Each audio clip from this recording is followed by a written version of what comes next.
Welcome to episode 42 of the Mile 62 podcast. I'm your host, Richard Elkins, coming to you from Austin, Texas. Hope you've been doing great out there. It's been a few weeks since my last podcast. I want to give you an update on what I'm doing. I've got an exciting announcement today. Austin today, raining a few days. Haven't been doing too much training lately. Had an injured foot. I've been nursing for a few weeks. Doctor says nothing's wrong with it, but giving it some rest. And then also I got sick. I didn't get COVID, but my whole family got sick. I think some bug or virus. Thankfully, we didn't have COVID, but we got it from the school, my kid's school. Exciting news I want to tell everyone about today is I'm started a YouTube channel. I started a few weeks ago.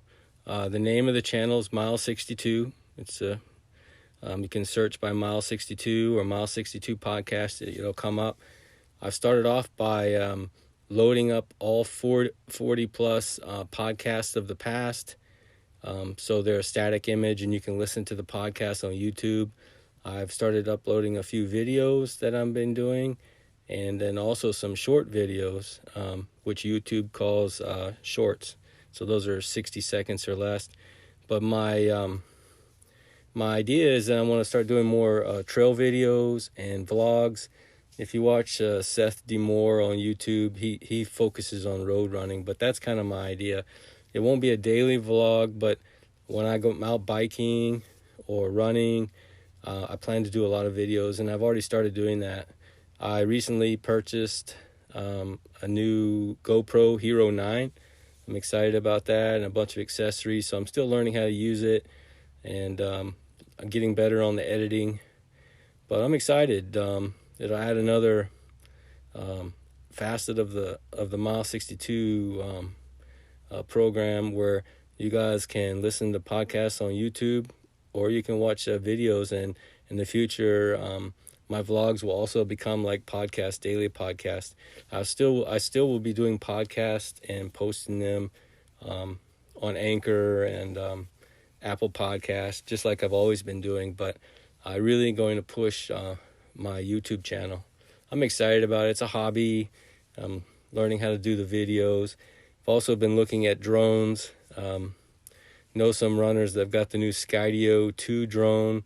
That's a drone that basically it's autonomous. It will follow you when you're running or biking. They're really, really cool technology out there. DJI's got one too. I've been looking at drones, trying to figure out where I could fly them and where I couldn't fly them, because they're getting more strict on flying drones because of the FAA rules. But some really neat technology out there. So, filming myself with a GoPro and, showing the terrain that I'm running and talking as I'm going, and then doing shorts, fun little videos under 60 seconds, showing, I did one a few days ago on how to do a runner's knot, for example. So I'm going to be doing videos on different things I've learned over the years in trail running, which may help others, and then also do some fun videos, short and long. I did a biking video that was about 15 minutes long, and I talked the whole way through. That was a mountain bike video. So it's going to be exciting, and appreciate it if you are a user of YouTube. Please visit my channel and check it out, and subscribe if it's convenient for you. When you're starting out a YouTube channel, it's tough trying to get people to. The way the algorithm works, you need to get traction. You need people to like your videos and also subscribe.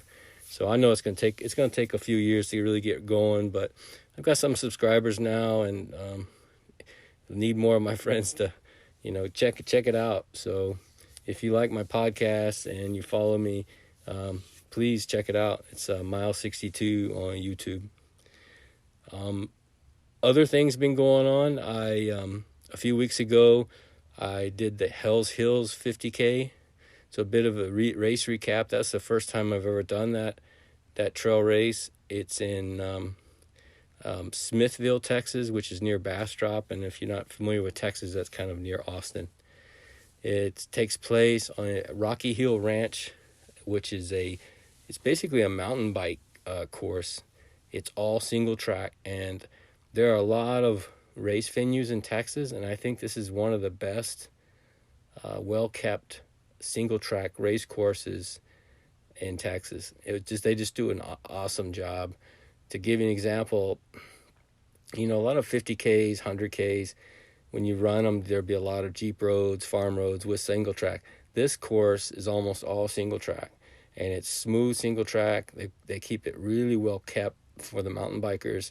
There are some routes going across the trail here and there, actually quite a few, but there's no stumps. They take care of them all. I didn't see one stump on the whole course. And I did take one bad fall on the first loop, but I tripped on a root. I just wasn't paying attention, and I went down pretty hard. I scraped up my knee, and my knee hit a rock, and surprising enough, I hit really hard too, and I didn't have any swelling or anything. It kind of stunned me for a few minutes. I walked a little bit, but then I was able to continue. I was only a few miles from the end of the first loop. Each loop was 25K, so I was probably 5K from the finish of the first loop, and continued on. This course didn't have many aid stations. That's been kind of a, because of COVID this last year, we're all used to that. So they had 2 aid stations, the start and then one in the middle that were kind of full service. They were pretty good, actually. But then they had a bunch of small aid stations with just bottles of water, so you had to help yourself. Well, the challenge there is I wasn't using a pack. I was using bottles. So if you have 2 bottles, one in each hand, and then you try to fill a bottle, it takes a little extra time, because you got to put one bottle down, and you're trying to fill a bottle with a bottle. A bit challenging, but I think people with the hydration packs probably had more of a trouble, because you really need 2 hands to hold open a hydration pack, and then you got to fill it up with a bottle with no one helping you. It can be a bit challenging. But the weather was great. It was probably in the 60s. It looked like it wanted to rain. The first lap, no rain. The second lap, it rained quite a bit, but it didn't rain enough to get muddy. So I think I was very fortunate. I think the weather was fine. It didn't get muddy, so light rain when you're running, trail running is great. And the sun was out, but this whole course, like I said, great single track, a lot of tree canopy, most of the course, not much sun exposure. So it's a great place. Now, having said that, the name of the race is Hell's Hills. The reason they name it that is because it's tough, and we're not talking really big couple hundred feet climbs, hills or small mountains, you might want to say. These are small hills. The whole course is constant rollers. So you're going up 10 feet, 15 feet, then you're going down, going up, down. So it's not real tough on you. They're not going to make the hills too bad, because this is a mountain bike course. But it's not like you're able to just sprint the downhills, because there's tree roots, and this time of year there's leaves on the ground, so you don't really know what it is. There are quite a bit of areas where you could get moving on the downhills, but there are a lot of areas on the downhills you just had to be real careful. And I think on the second lap I ran the downhills faster because I was familiar with the course. But can't say enough good things about the course. Really nice facilities to start and finish. Good location. It's only about an hour and a half from where I live. And couldn't say enough. One thing I did do different, I didn't wear my Olympus 4s. I used my new Temp 2s. And comfortable shoe, but I keep wanting to go back to Temps. I wore the original version of Temps about 2 years ago, loved them, and then they changed the shoe and negatively changed the shoe, where it just didn't have enough padding, started squeaking. I think that was like version 1.5. And then they came out with the Temp 2s, and I tried them, and I like them. They're comfortable. This time I used them, and no squeaking. They have a little bit more padding than the Lone Peaks. and I thought it'd be perfect for the 50K. Excuse me. Well, they were perfect for the 50K, but I think, I shouldn't say perfect, they were good. I wish I had a little more padding because of the constant up and down. I think my Olympus 4s would have done me a better job. And I also had a little bit hill slippage. I had a hot spot on my right foot, and I haven't had that happen in over a year, maybe even longer with shoes, because I wear toe socks, exoskin toe socks, and they protect me from blisters. And I was really surprised, and I think it's something to do with the heel guard on the Tempe 2s. It just didn't fit up properly. I had to stop and tighten my shoes a couple times, and then one time I made them too tight. I was able to keep going and get through it, but I don't know. Jury's still out on the temps. I don't know.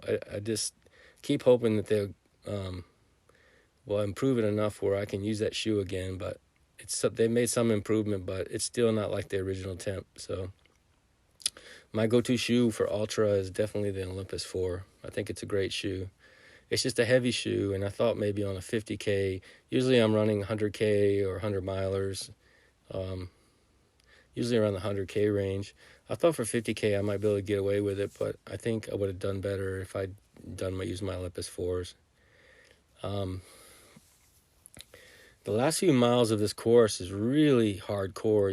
In mountain biking, they have category 1, 2, and 3 hills and berms. This had them all. It had some hills where it was almost hard to try to go up them. You almost had to use your hands. And because it rained during the second lap, and these hills are right towards the end, the last 5K, it was like a clay, and the clay got wet. It was pretty challenging. I kind of went around them and threw some leaves and brush and stuff. I was a bit nervous doing that because it's snake time of year, but I think because I was kind of in the middle of the pack, I think a lot of people scared the snakes away already. But yeah, I did fine.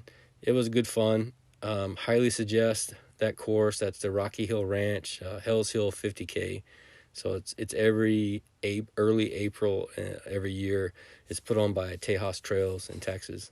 Highly recommend it. Starting to train for my because I got over the illness and foot's feeling better. I've been biking some this year, so starting to train for the Spider Mountain. The Spider Mountain is May 15th, that weekend. So it's in a couple weekends. It's in Burnett, which is very close to where I live. Really looking forward to it. That's another one I haven't done before. It's another mountain bike course, but this one is a mountain bike hill, basically. And it's so steep that they've got a ski lift. So there's never any skiing there. There's no snow there. But the mountain bikers use the ski lift to get to the top of the hill, and they ride it down. Well, we're gonna be able to race on that course at night, and I think we can use the ski lift one time, and then the rest of the night we must go up ourselves and come down ourselves. But they have like 3 hour, 6 hour, 9 hour, 12 hours. So I'm doing the 12 hour. So that'll be from 6 p.m. Saturday night to 6 a.m. Sunday morning. I think it's gonna be good fun. The weather should be good at night, and I love night racing. And this is going to be kind of a short course up the hill and back. So there'll be some chatting with other people, be some camaraderie. I think it'll be pretty cool. Listen to, how do you manage fear? I'll tell you a little bit about how I manage fear. There's fear out in trail runs. I was listening to one guy named Tony Blanner. He has the No Fear podcast. And I was listening to him talk on another podcast called Seven has this CrossFit.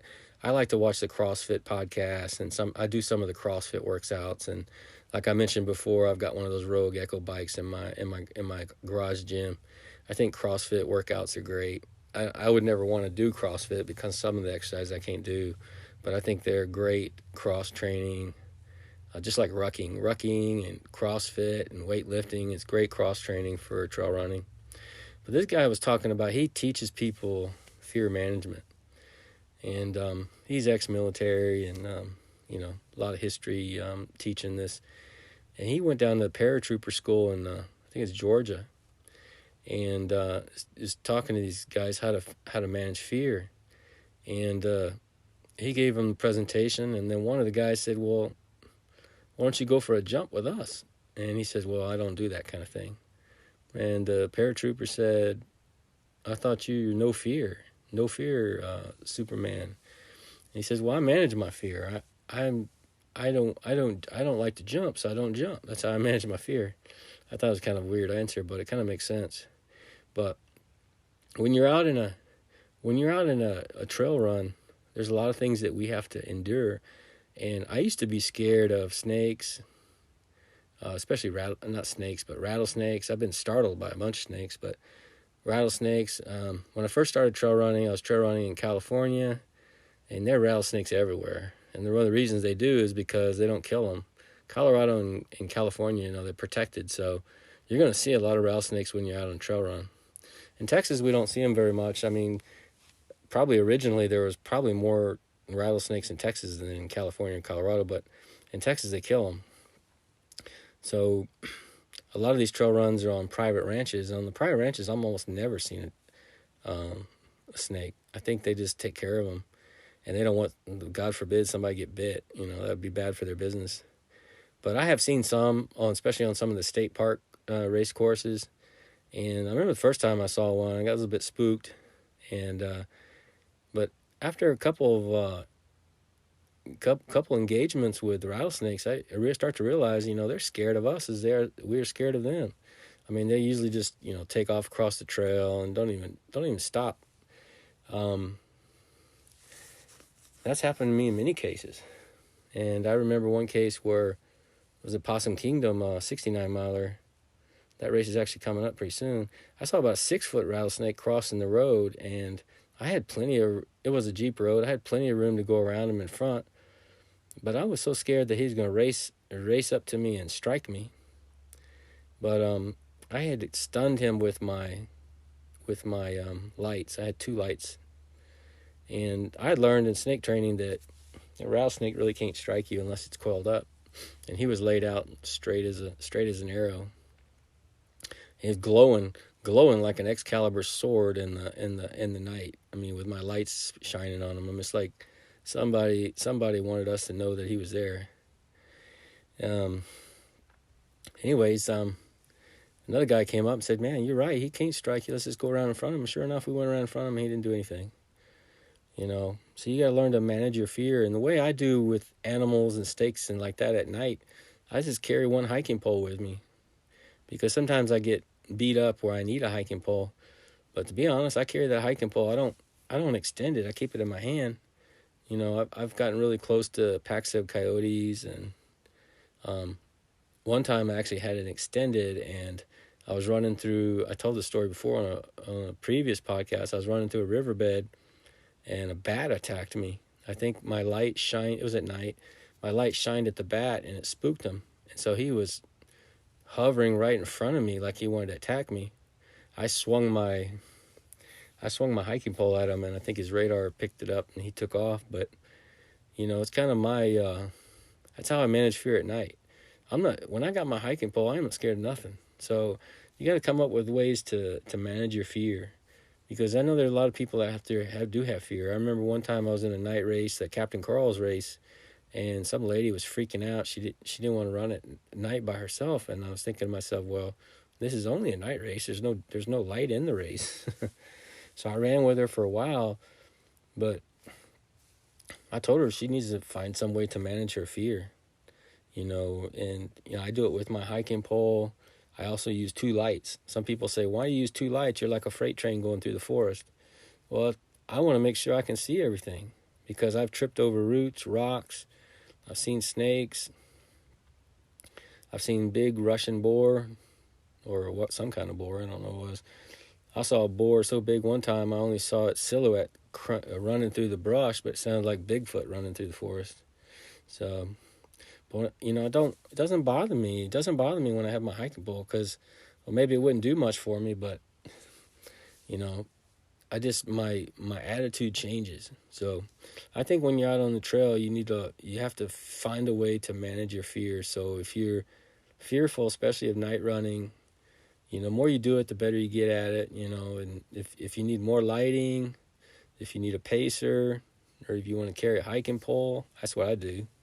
I don't carry both of my hiking poles unless it's usually during the end of a 100-miler, the last 20 miles, if they allow hiking poles, which most races do. Only a few races like Javelin 100 and some out in Arizona don't allow you to do that. But I always carry my hiking poles in my pack during my last 20 miles. So if I get so beat up I can't move very fast, I pull out my hiking poles, and it helps me a lot. And I work out on a ski ERG several times per week. That's like Nordic skiing. So my muscles are really getting strong for hiking with hiking poles. At least that's my plan. They're getting better and better. So if it's 100 mile, I carry both of them for the last 20 miles, but most time I'm running 100K. So usually on the second lap when I'm in the dark, I carry one hiking pole.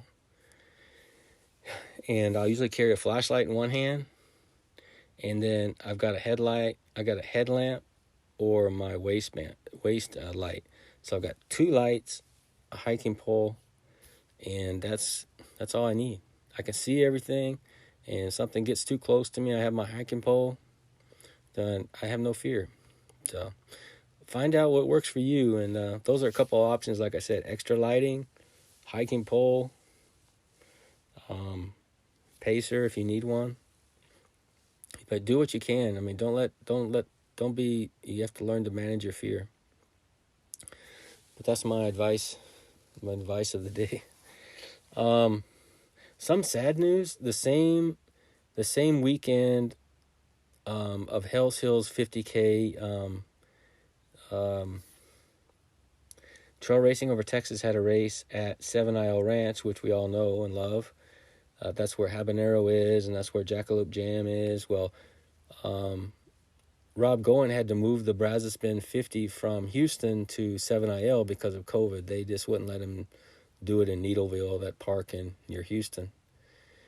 But anyways, he had a good turnout, and unfortunately, someone passed away. A gentleman by the name of Ted Brown had a heart attack around mile 2. For everyone that races out there, that long stretch or that big tree. It's called the yellow course. Along that long fence line. He had a heart attack around mile 2, and unfortunately didn't make it. So there was a couple of memorial emails that went out that Rob sent out. I mean, Rob Goen's one of the nicest men on the planet. Sent out a really nice email about Ted and his family and how to contribute if you can. But it was a really sad thing to hear. But in road racing and trail racing, that does happen sometimes. So you got to take care of yourself. You got to make sure you have insurance, cover your family. Because in all kinds of sports, some things can go wrong. So you got to enjoy life every day. And that's what we got to do.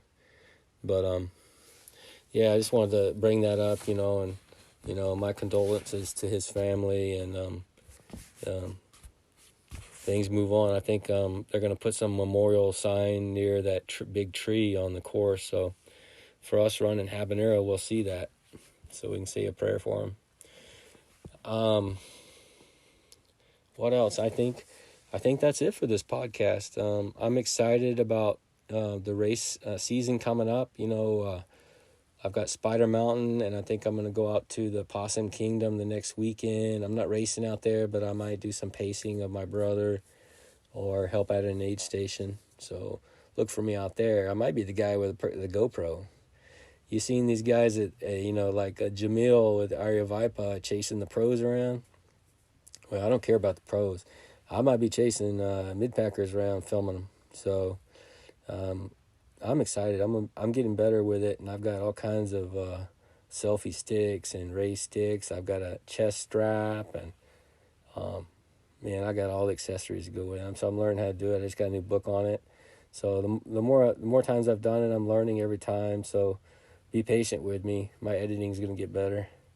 But I'm excited. So you might see me out at the Possum Kingdom race, either pacing or helping out. And then Captain Crawl's race series is going on through the summer. There's 4 night races, 30K and 60K. That's trail racing over Texas. I plan to do at least 3 of them. The last one is very close to Habanero, which I'm racing with trail racing over Texas. So I'm not sure if I'm going to do that one or not.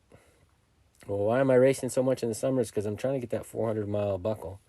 Right now I'm in second place in Texas behind one other gentleman that's just slightly ahead of me. And I'm at like 270 miles already for the year.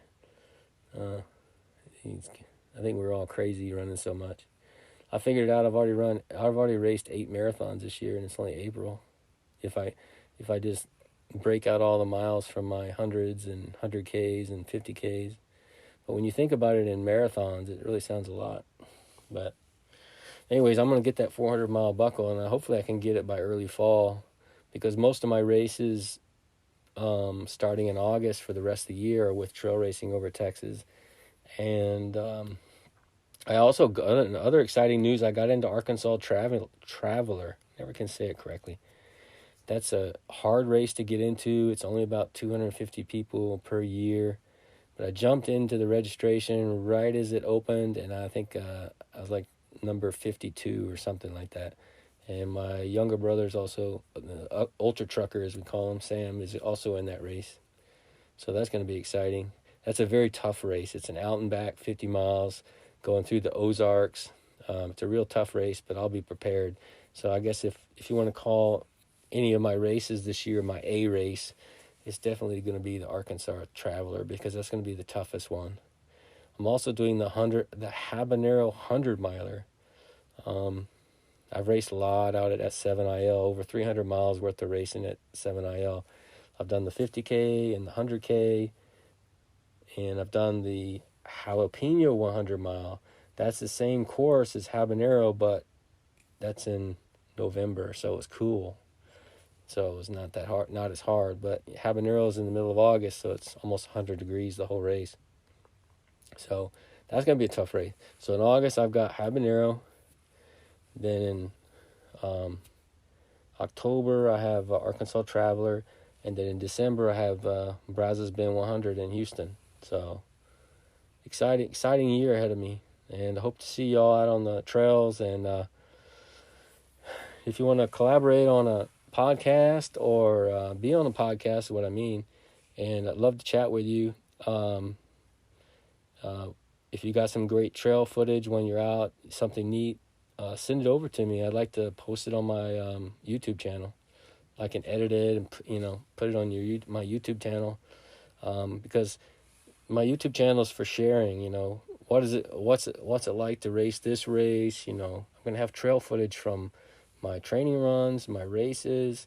So if you're going to do a race, it's going to be a good chance that one of my videos shows what it's going to be like, especially if you live in the South. I plan to start racing in like Georgia, Tennessee as well, and next year. So I'm excited about it. But if you like to join me on a podcast, or you've got some trail footage you'd like to send to me that we can put on my YouTube channel, send me an email. It's runnerrwe@gmail.com. You also can find me on Instagram. It's at runnerrwe. So easy to find me there. But wish everyone a great week, and enjoy your training, and hope to see you out on the trail soon. Bye-bye.